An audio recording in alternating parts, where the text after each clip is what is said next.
सभी दर्शकों को नमस्कार। जय श्री कृष्ण। कोई व्यक्ति ज्योतिषी बन सकता है या कोई व्यक्ति केवल और केवल किसी मंदिर का पुजारी बन सकता है या कोई व्यक्ति सिर्फ और सिर्फ किसी की गुलामी कर सकता है। ये रहस्य भी आपको पंचम भाव से खुल के सामने आ जाता है। मैं पंचम भाव के ऊपर जो आपको इसमें वीडियो दे रहा हूं वो सूक्ष्मता के साथ आपको विचारने के लिए दे रहा हूं। जो श्रम कर रहा हूं वो आपको बड़े गौर से ध्यान पूर्वक समझना चाहिए। मेरा मोटिव, मेरा लक्ष्य सिर्फ यह है कि ज्योतिष की सार्थकता जो वास्तव में है वह सामने आए। ठीक है, अब यह एक कुंडली है जो आपके सामने है। बाय प्रूफ उदाहरण सहित आपको समझाऊंगा। यह है किसी ऐसे व्यक्ति की कुंडली है जो विशिष्टतम वर्ग का प्रश्न शास्त्री था, ज्योतिषी था। इसका जो जन्म है 1939 का है। आप लोगों ने सुना होगा, श्री शर्मा नाम के एक व्यक्ति थे और वो प्रश्न शास्त्री थे। इनका जन्म जब हुआ तो वास्तव में तारीख जो हमारे पास है 27 अप्रैल 1939 3:20 प्रातः दिल्ली का है। यह तो एक बात हमने आपको बताई। आपको यह समझना है कि पंचम भाव कितना रहस्यमयी है, इसलिए हम पंचम भाव के ऊपर कई वीडियोस आपको दे रहे हैं। पंचम भाव पुत्र, पंचम भाव दैवी कृपा, पंचम भाव ज्योतिषी, पंचम भाव आपका एस्ट्रोलॉजर और उसके अलावा जो लॉटरी है, जुआ है, सट्टा है, वो भी पंचम भाव है। प्रेम भाव भी पंचम भाव है। इसलिए पंचम भाव अत्यंत रहस्यमयी है। मैं आपको बता दूं, पंचम भाव से पंचम भाव तथा पंचम से पंचम मूल त्रिकोण बन जाता है। लग्न, इसकी दो संज्ञाएं हैं। यह एक केंद्र भी है, 1 4 7 10 केंद्र भी है, लेकिन नवम से पंचम और ठीक पंचम से नवम पड़ता है लग्न। इसलिए यह बहुत स्फुट पावरफुल बन जाता है। जब लग्नेश पंचमेश और नवमेश, लग्नेश पंचमेश नवमेश किसी व्यक्ति की कुंडली में शुभ हो तो उस व्यक्ति को राजा बनने से, मंत्री बनने से, मिनिस्टर बनने से कोई रोक नहीं सकता, बशर्ते उस व्यक्ति के उस पंचमेश से पंचमेश को कोई पाप ग्रह ना देखता हो, अस्त ना हो, तीनों पंचमेश अस्त ना हो, तब यह योग विशिष्ट रूपेण आपके ऊपर सार्थक हो जाता है। आप इस कुंडली को ध्यानपूर्वक देखिए।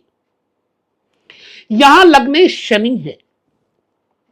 कहां बैठे हैं? द्वितीय भाव में। लग्नेश शनि हमेशा मूल त्रिकोणेश होते हैं और लग्न का स्वामी सदैव क्या होता है? हीरो की तरह होता है। मुख्य, वह प्रबुद्ध व्यक्ति, वह विशिष्टतम पावर जो है। अब उसके ऊपर मित्र शुक्र की युति देखिए, उसके ऊपर बृहस्पति की स्थिति देखिए, उसके ऊपर पंचमेश बुध की स्थिति देखिए, है ना विशिष्ट योग्य।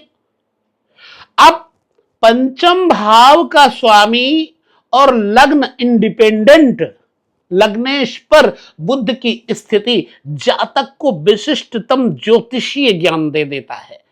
और आप देखिए ध्यान से, इस कुंडली में जो 11वां भाव है आमदनी का भाव है। आमदनी किन स्रोतों से होगी वह भी तो है। यहां पर मित्र राशि में बैठे हुए मंगल की जो दृष्टि है वो चतुर्थ भाव में बैठे हुए पंचमेश पर पड़ रही है। तो आमदनी का स्रोत क्या हो गया? आमदनी का स्रोत हुआ ज्योतिष योग और प्रसिद्धि भी।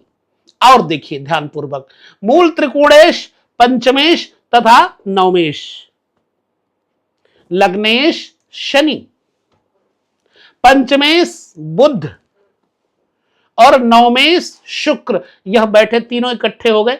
अब यहां पर यदि शनि बुध एक जगह ना हो जाते, ठीक, तो शायद ये योग टूट जाता।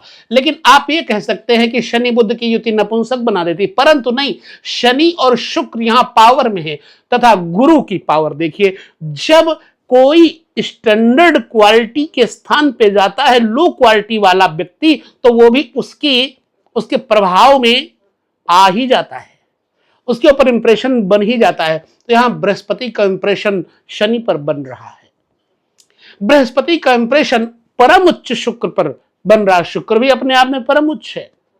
माना कि यह व्यक्ति सहज सरल हो सकता था, परंतु हुआ नहीं।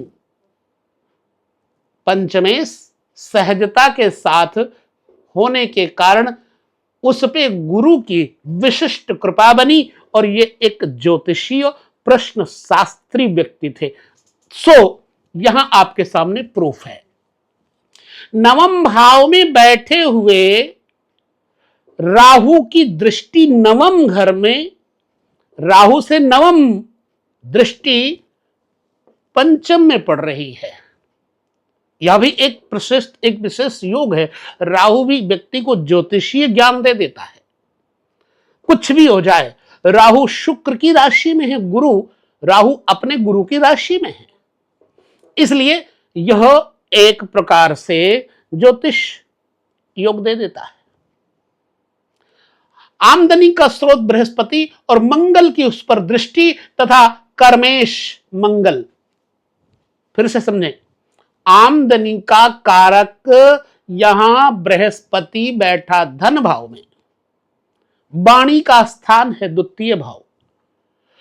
फिर कर्म का मालिक आय भाव में बैठा हुआ मंगल चतुर्थ दृष्टि से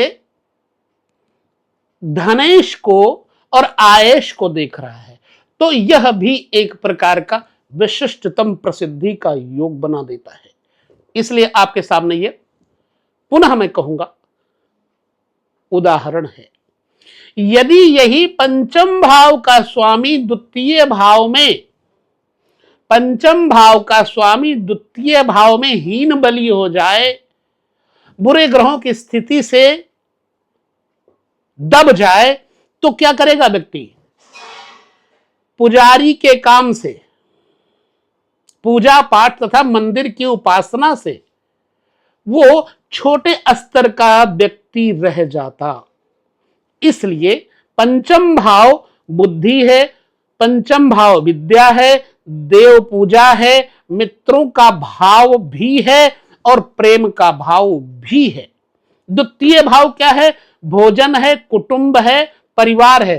तो जब पंचमेश द्वितीय भाव में हो तो ऐसे व्यक्ति के पास बहुत बड़ा कुटुंब होता है, परिवार होता है।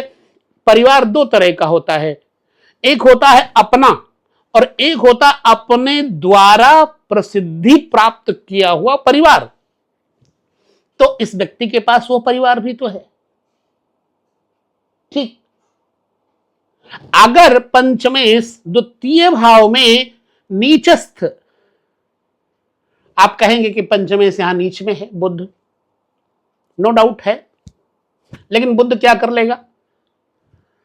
चूंकि मूल त्रिकोणेश है, इसलिए अष्टमेश भी है, इसलिए यहां आकर के बुध मूल त्रिकोणों के स्वामियों के साथ बैठ करके बलिष्ठ हो गया।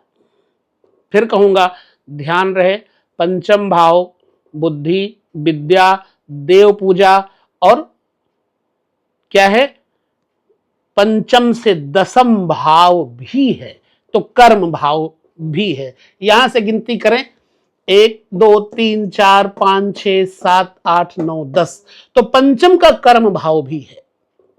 इसलिए इसको हम ध्यानपूर्वक समझेंगे।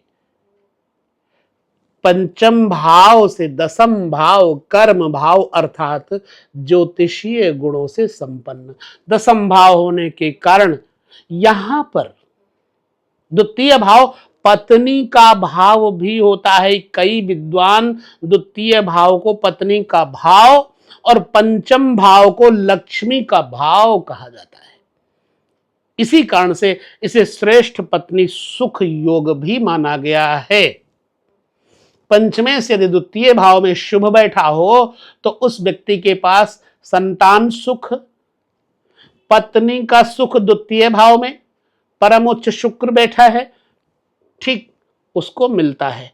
हमारा एक उदाहरण देने का अभिप्राय था कि जब पंचमेश द्वितीय भाव में हो तो व्यक्ति को ज्योतिषीय बना सकता है और शुभ योग होने पर। अब इनके पास बड़े बड़े व्यक्ति, बड़े बड़े नेता, राजनेता ठीक आते रहे होंगे, सब जानते हैं, प्रश्न शास्त्र के ज्ञाता बुद्ध। तो अभिप्राय क्या है कि पंचम भाव ज्योतिष विद्या भी है, इसलिए जब भी पंचमेश शुभ ग्रहों के साथ द्वितीय भाव में बैठे हों तो व्यक्ति वाक्पटु, वाणी कुशल, अच्छा भोजन, शुभ खान पान वाला बन जाता है। सो आपको पंचम भाव से संबंधित यह वीडियो दिया कि इसे समझें और जानें ज्योतिषी कैसे बने। विराम लेंगे यहां पर।